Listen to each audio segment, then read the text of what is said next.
大家好，今日我要做一個特別嘅節目，就係加拿大選舉。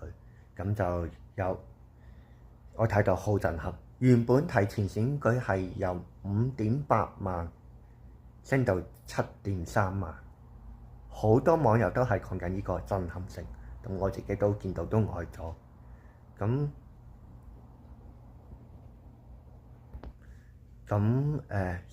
提前選舉票上升同加拿大人真係想改變咩？咁就一陣間我哋再講。記得 CLS comment like and subscribe。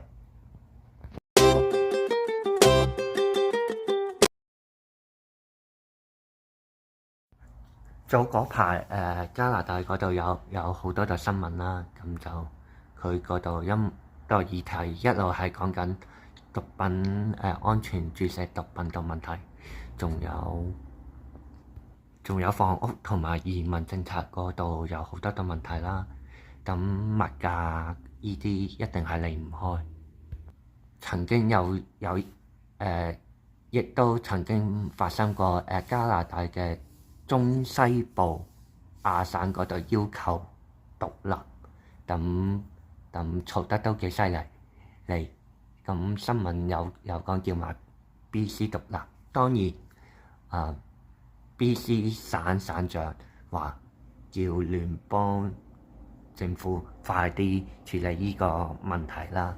咁個問題在於，因為佢哋嘅平均佢嗰啲聯邦預算支出係不公，但係咧個政黨就主張話公平，咁就大鑊啦。咁嘈得好犀利，所以好啦，先講中西部Alberta 亞省，咁佢哋主要係由個產業鏈就係石油，而 BC 咧咁就係樹木同埋農產品。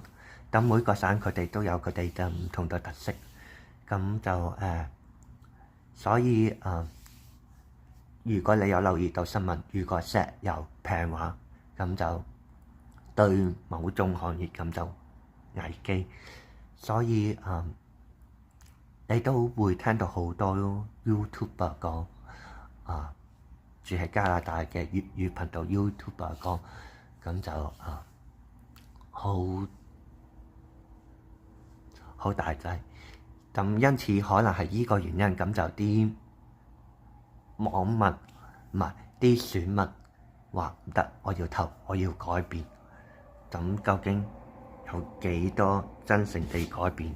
有幾多真係真心出自於改變呢個困局？冇人知，同埋改唔改變到，亦都係未知之數。28號選舉日，真正選舉日，如果你未投嘅，記住要投。係咯，我只能講到咁多，係咯。咁嗰度正式嘅其他嘅生活點我會遲啲會再分享，係咁。記得 like 同 subscribe， 係咁先，拜拜。另外仲有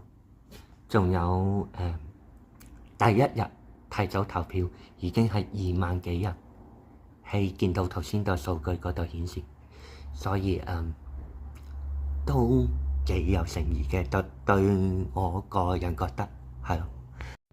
本節目屬於主持人或者嘉賓個人意見。